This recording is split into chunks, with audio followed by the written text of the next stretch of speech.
All right, on today's episode of the Misogi Mission podcast, we have my friend and my guest, Neal Conlon. Welcome to the show, Neal. Thanks, Rob. Excited to do this with you, part two. That's right. We did record this episode, and Neal had some power issues at the house, and it actually cut out part of the podcast. So we're Yep. re-recording, and version 2 will obviously be twice as good as version 1. So no drama there. So Awesome. fill us in, Neal, so the listeners have an understanding. What's your background, and how would you define a Misogi? Yeah. So I've had this like really non-linear life. And I think it's like that for a lot of people, but I always think about there's this cool like internet meme of the entrepreneurial journey. And it's like a squiggly line.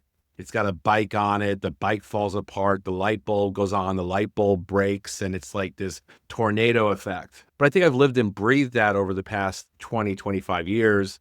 Grew up in New York City. My family was split between New York City and Connecticut. And so was always back and forth between New York and Connecticut. Served a bunch of years in the Marine Corps and then came out. Didn't know what I was going to do. Transition for me was definitely very challenging. And then basically have built this career of being really brass tacks, very precision oriented in the way that I approach things, and always seeking the path of least resistance to a certain outcome. And so throughout that experience, you read the books, you listen to the podcasts, you learn other people's frameworks, the structures, the strategies. And probably about 5 years ago, I think it was 5 years. I think it was 2020 was the first time I heard the word Misogi and was fascinated by this concept. And it was such a different way of seeking a goal as what I've been used to that I was like, all right, I'm in for this one. Let's do it. And so achieved my first Misogi 2020. And obviously, whenever we see the tool or the system work, there's a lot of validation for us. And now am hooked. And now it's every year in November, starting to think about what the next year lays out, picking out that Misogi, and then picking one a year and then really going after it. I love the way you phrased that. You said it was a different way to seek a goal, and upon accomplishment gives validation to the system. Yep. It's fantastic. What was your first Misogi? So first Misogi for me was interesting was first Misogi for me was actually getting a divorce. Different. Nice. It's very different. Most people think of it as physical activity, but I had wanted to make sure that I had a very conscious and very healthy way of completing that relationship. And I had been just in a weird place with it all for a couple of years.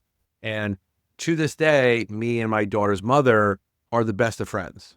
And for anyone who considers the Misogi process, the thing that's interesting about it is you pick one and then you work at that for like the whole entire year, right? It is not just like a one and done type deal thing. And so that becomes putting systems in place, and it affects your schedule and your day, and you're making time to do your repetitions and you're working towards something.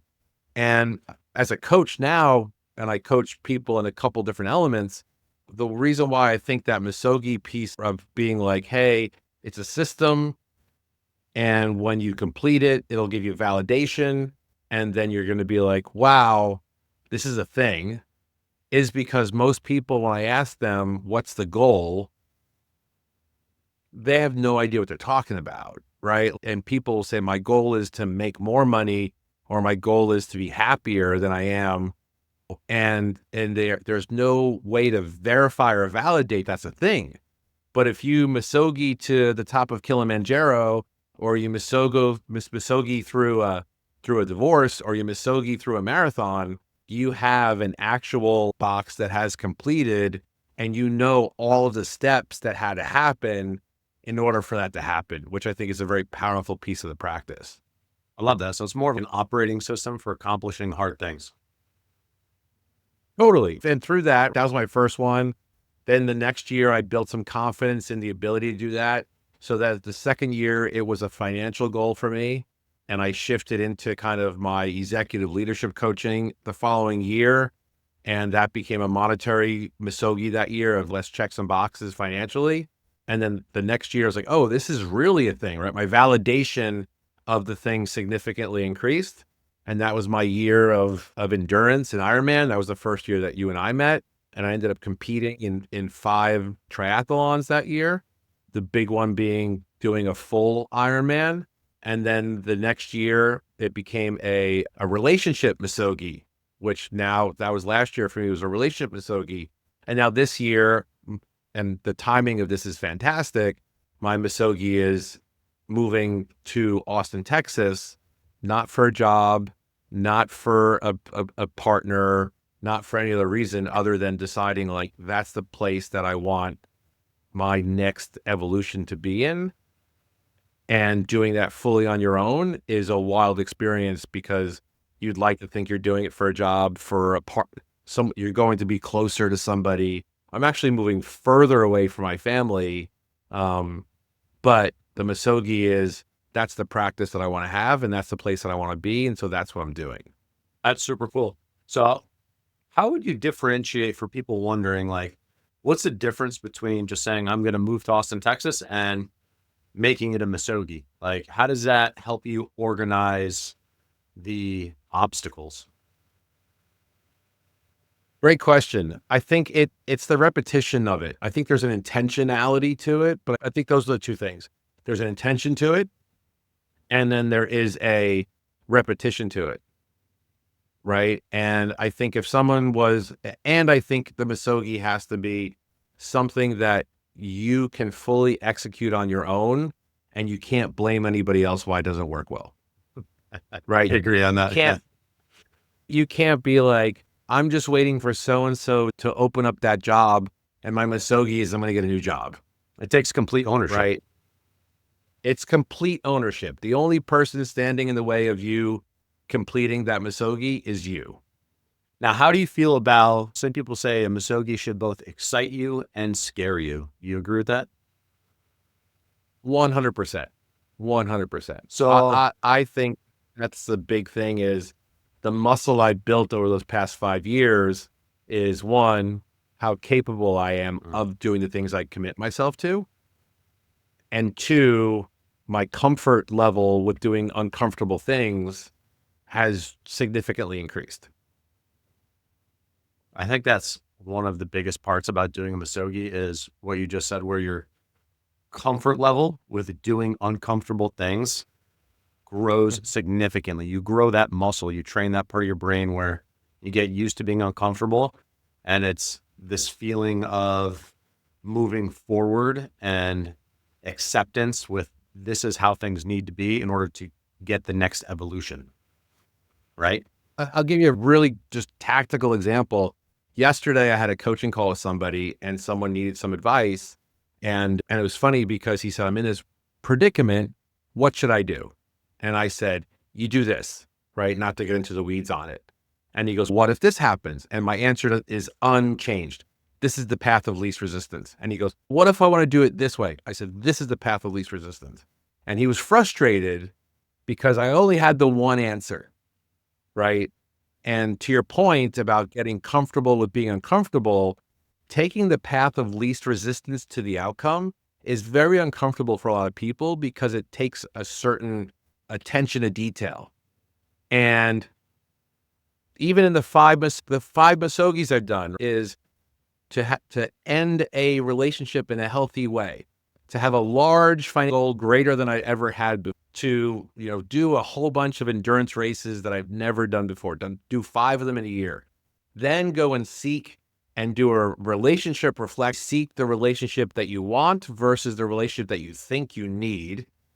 And then moving to a place where you don't know anybody because you think that's the place that you want to be. After those 5 things, the way that my brain operates, really uncomfortable, is extremely different than the person who has had the same job for 10 years, thinks that's the deck of cards they were dealt, thinks that this is the only amount of money my family can make, et cetera. So you're used to, or you've grown into this mindset, right? Say someone is stuck and they're feeling frustrated with where they are. What process do you think they should go through to come up with a Misogi? Yeah. Like, if they So don't know what to do, how would you offer advice to that? love this question. And I'm going to have a weird, funny answer for it. The first thing I think everybody needs to check in on before even thinking about that, because a lot of this stuff becomes the marketing on it is so great, right? It's all you need is the video of the person climbing the mountain and the compelling music, and it's fantastic, right?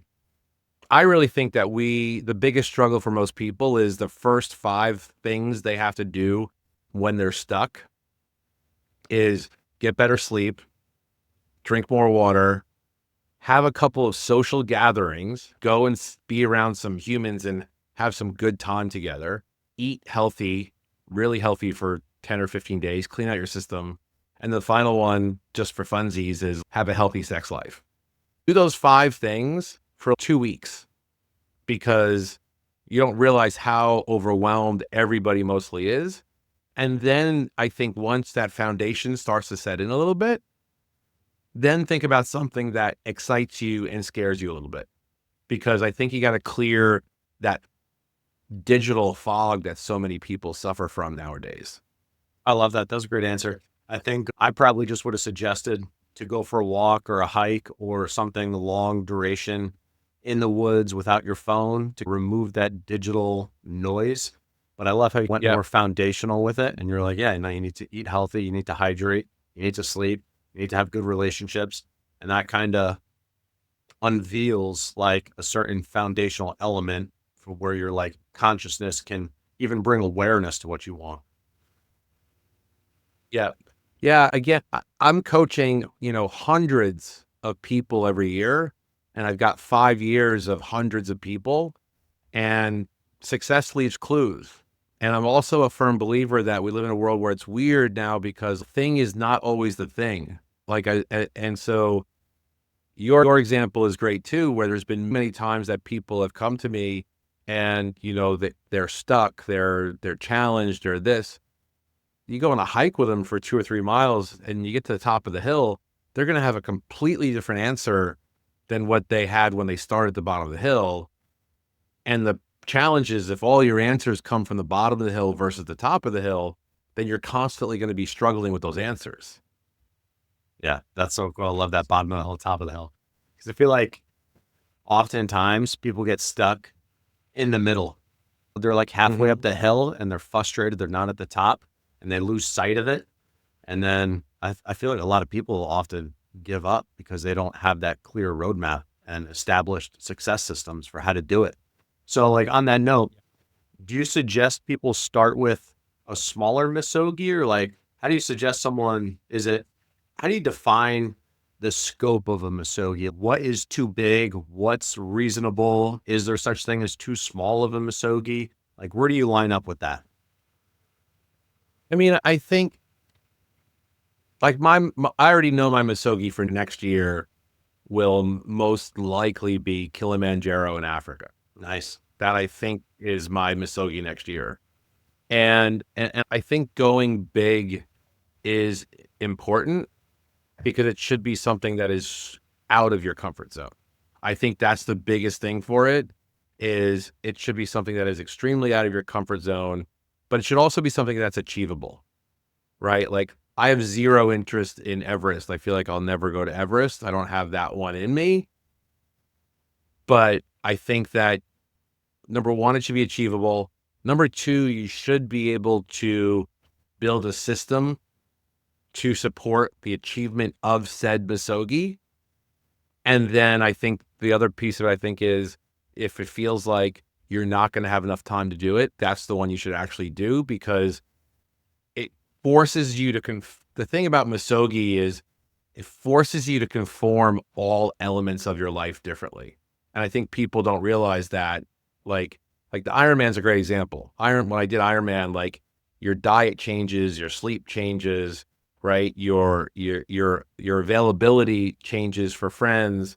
And if you really want to achieve that Ironman, you become like obsessed with it almost, right? And I think it's interesting when people, especially do the physical ones. I think you're doing a physical thing right now where it becomes so clear that you have to make the time of it. And I think the Misogi, just the ability to leverage time and achievement of it is extremely powerful.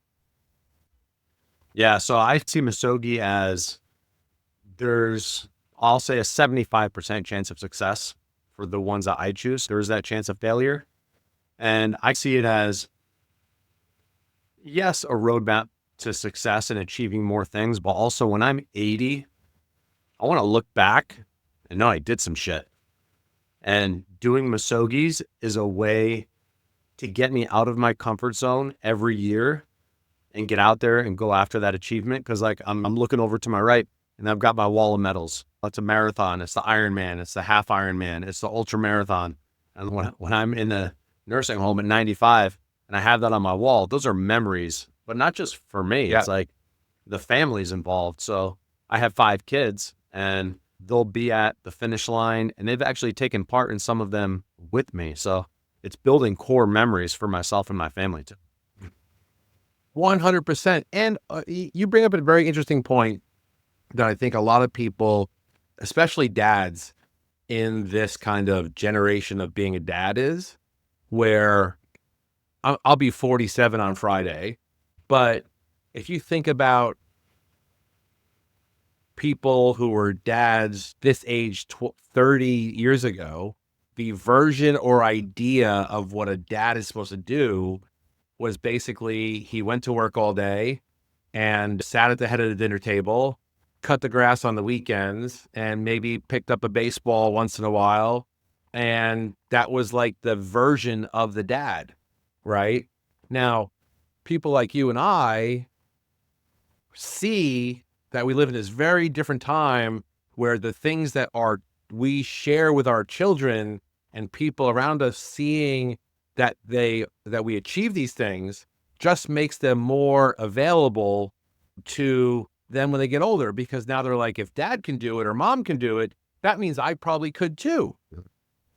And opening up that possibility, it's like, I forget the exact example, but I think the example I've heard multiple times is like, there was like 50 or 60 years where nobody could break the record on the mile. 6 minutes and 30 minutes, 6 minutes and 30 seconds for 30 or 40 years, whatever it was. And finally that one guy broke it. And now for the past 12 years, you're watching your social media with your kids is amazing, because you're showing them not only how to be this business owner who owns these amazing gyms and is helping people stay fit, you're showing them how to homestead and do all the other things, and you're bringing it all together. And the only reason why they know that is possible is because dad's doing it every day. Amen. That's what it's all about, shaping that next generation. I was standing here at my desk yesterday. I was looking out in the backyard, and my 7-year-old son was teaching my 2.5-year-old son how to do proper push-ups. It was the cutest thing. That's the trickle-down effect. Teach one, and he teaches the next one, and then right now they're doing push-ups, but in 10 years, maybe they're running half marathons, opening businesses. Who knows where that mindset will take them? Exactly. And even with my 13-year-old daughter who lives in New York and will continue to stay in New York for high school, I strategically have been flying. I fly a lot for my work. I've been on planes for 10 years. There was a point in my life where I was averaging 300,000 miles a year on planes. And my daughter has been flying with me for the past 6 years pretty regularly, 5 to 10 times a year. She's on a plane with me. And when I told her that I was moving to Austin, Texas, she literally goes, "Oh, that's not far." But she knows that because she's been on a plane and flown to California and flown all over the world already. And so in her mindset, it's not far, right? But I've also been planning that for years, and she only knows that is a thing because of how I demonstrated that to her earlier in her life. And that's the trick, I think, to the Misogi piece of it is you're just showing especially by incorporating your family into it and others, because one thing I've also learned is that nobody likes to win alone. That's the thing that people don't realize is that I did my first Ironman, half Ironman alone because I wanted to prove it to myself I could do it. And then my ego got in the way of it. I did finish it, did really well. But when I got to the finish line by myself, I was actually let down because I was like, why didn't I bring my kids to this? Like, why did I bring this? That was dumb.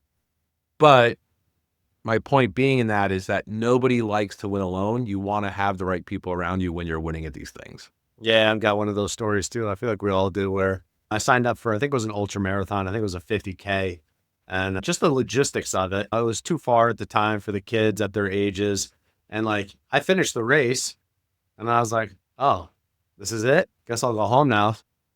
It's like, I accomplished it, but it was like a huge letdown. So now I plan it with the family and I make sure that they can experience either the start, the finish, or even be like on course for parts of it.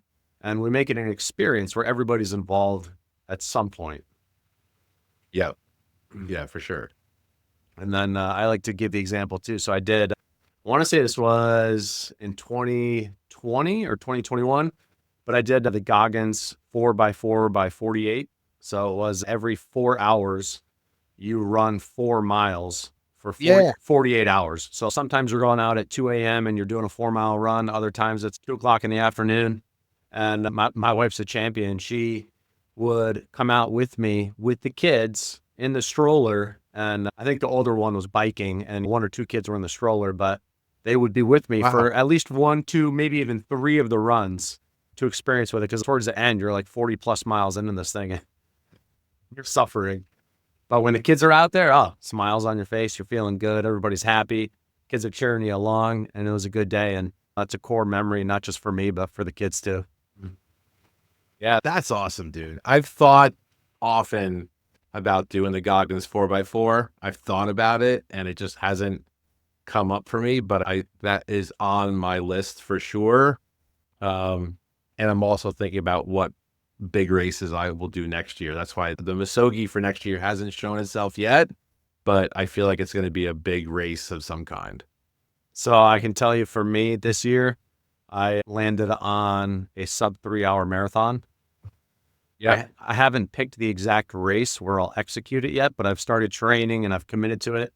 And I'll tell you and everybody listening, I put off this goal for 2 years because it scared and intimidated me.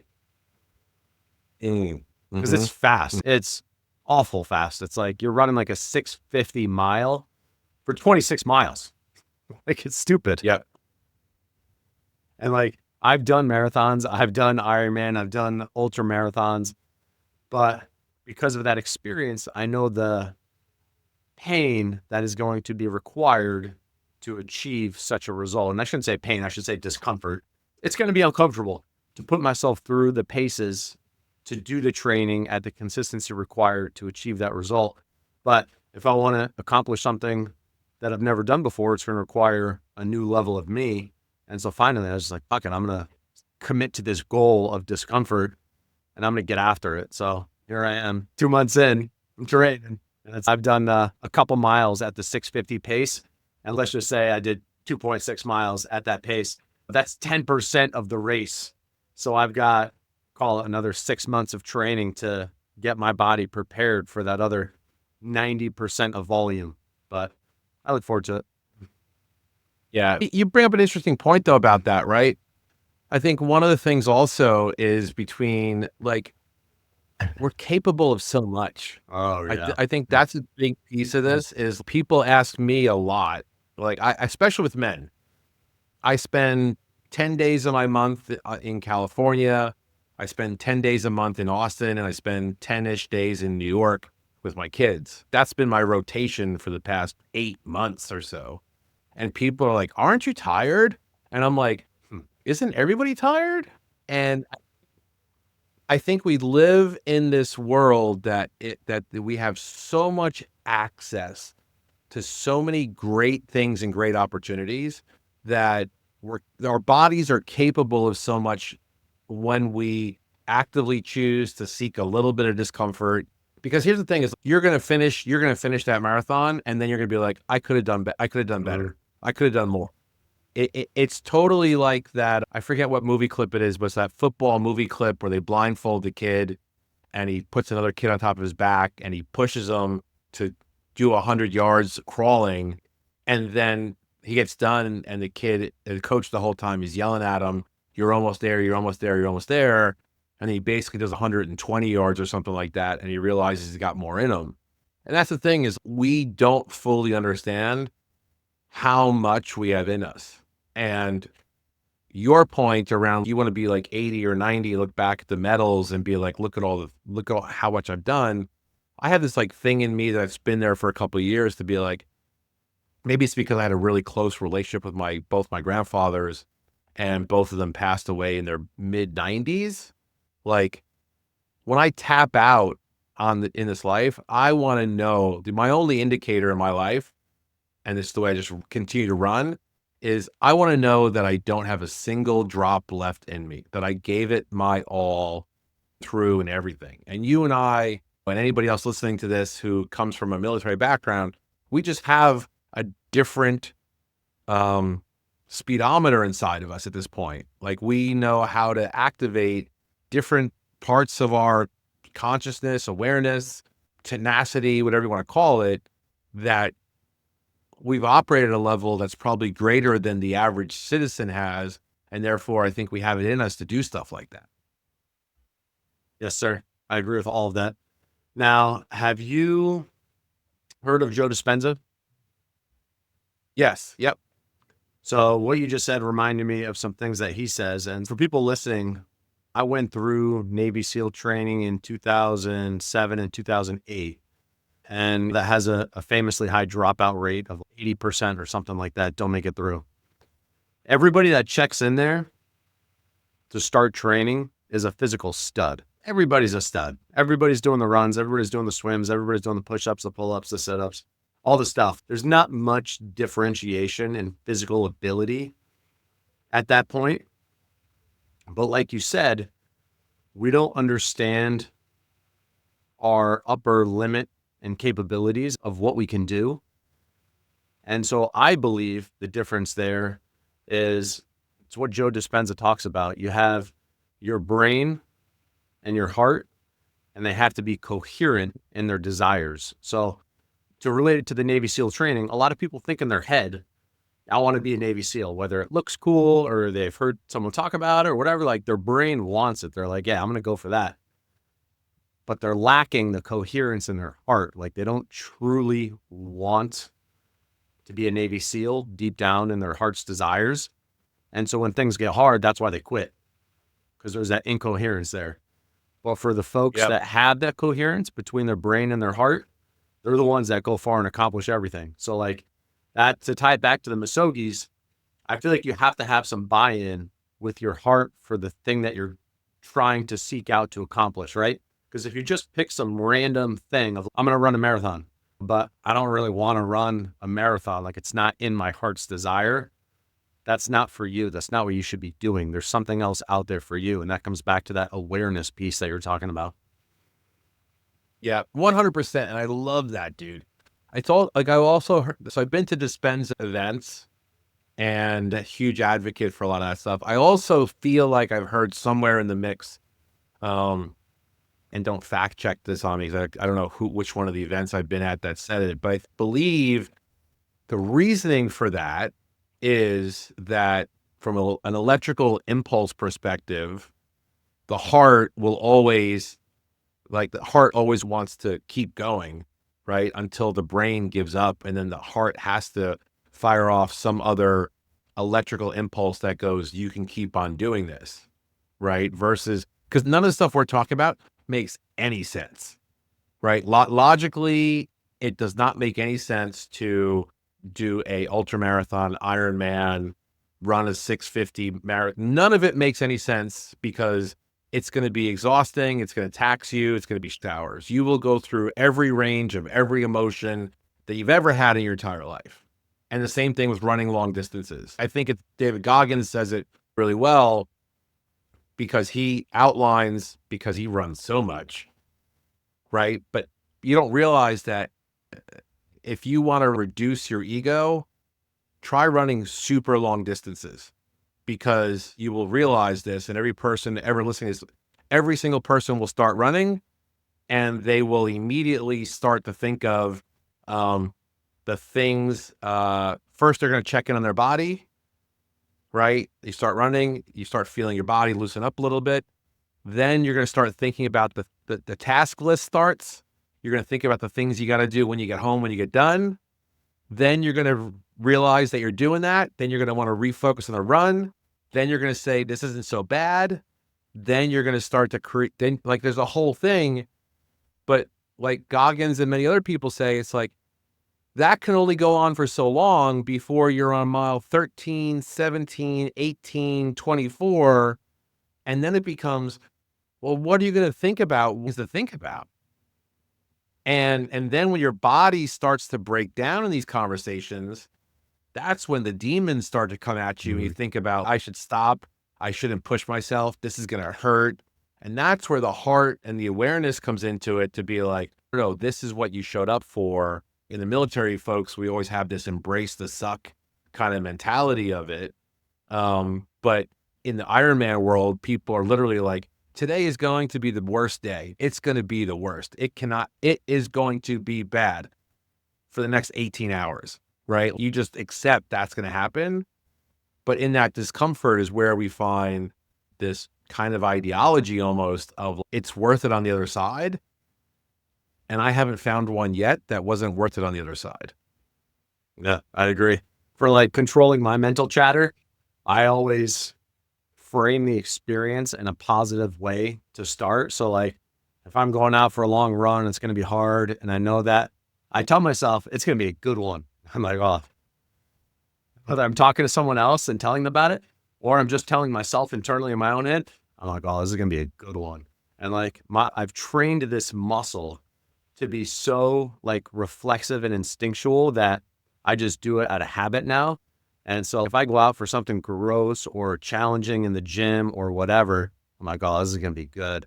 And my body anticipates the response, not in a bad way of, oh, let's back down, but, oh, like this is going to be extra hard. Let's get some extra adrenaline going. Let's get some more juices. And my body rises to the occasion and powers me through, man. It's like everything that we talk about in doing Misogis, it all starts and ends with the mind. It's choosing to do something hard, and then it's controlling your mindset in the present moment to continue to do the hard thing. Because at any moment, we could quit, whether it's breaking up with someone or achieving a financial goal or doing a marathon. Stop at any point. But the idea is this Misogi is a drawn out process of months, maybe even a year. And you have to sit in that discomfort. You can't allow yourself to exit. And we live also in a world where people are looking for reasons to quit. That's something I think is very interesting. You and I are both huge fans of cold plunge and sauna and all these other type of things. And people always ask me, isn't it cold in the water? And the answer is yes. I go to Texas or California and it's people like, isn't it really hot there? Yes. Doesn't it hurt? Doesn't it suck when you run that far? Yes. But there's a mentality there to being like, just because it is going to feel a certain way, does it really affect you? One of the funniest things, I think it might be from my Marine Corps time, is my brain, my barometer and thermometer in my head it is 76 and sunny every day of the year in my head. Nice. And everybody looks at me. I walk outside and it's cold out and I'm barefoot and in a t-shirt. Aren't you cold? Yes. I'm not going to stop doing it. It doesn't matter, right? The cold plunge and you take the hammer to it because you're just, isn't it going to be cold? Absolutely. The funny thing about cold plunging is it never gets any different. It is always cold. It is never going to get any better. It is always going to be, you're always going to be apprehensive getting into it, and it is always going to be cold. And it is probably the most consistent thing in anyone's life when you do it, because it is always going to show up for you. Yep. I agree with all of that. There's a new term out. I think it was just invented. recently, thermoneutrality. Have you heard it? Oh, Yeah. It refers to the idea that humans nowadays live in 68 to 72 degrees with controlled humidity for 99% of our lives. The house is heated, it's air conditioned. The car is heated, it's air conditioned. Work is heated, it's air conditioned. We're always in this small range of temperature. And so it's just another example of how society's advancing, but it's just increasing our comfort level. And as a species, we're reducing our ability to handle discomfort. People don't want to be in a house that's 62 degrees, or they don't want to be in a house that's 79 degrees. It's too hot, it's too cold. So just the idea of cold plunging and sauna, it breaks that thermoneutrality kind of regulation where, okay, I can handle this 180-degree sauna for 20 minutes, or I can handle this 42-degree water for 2 minutes. It's just breaking mhm. down more mental barriers of what you can and can't do, which then translate to other areas of your life. I think that that's fascinating. And one of the things I get excited about, and I think it's a very progressive thought to it, is I'm very pro digital experiences. I'm very pro, and there's no way that people are going to stop the implementation of artificial intelligence things out in the world.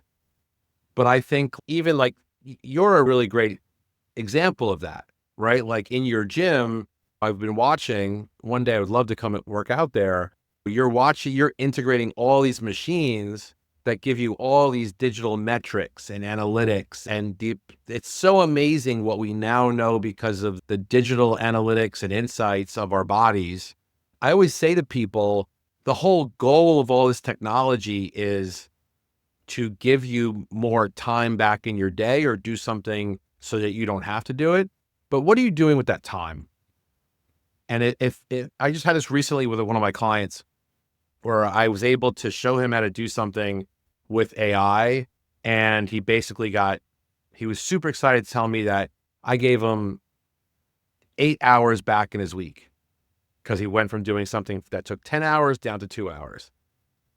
And then he was super excited about the 2 hours. And my question back to him was, what did you do with the 8 hours that we saved you?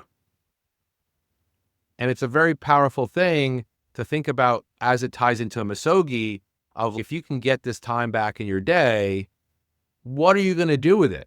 Right. And there should be this out of this thermoneutrality thing and getting into maybe I'm going to go survival camping in Montana. Maybe I'm going to go learn how to hunt and survive on my own for a minute. Maybe I'm going to go take my kids to a place that I never would have gone on my own. It could be something as simple as maybe you're going to get on the floor and play with Legos with your kid, and that's not something you would normally do. But constantly revisiting that discomfort piece is super important. How do you think momentum plays a role in Misogis and both starting it and Um, continuing it after finishing?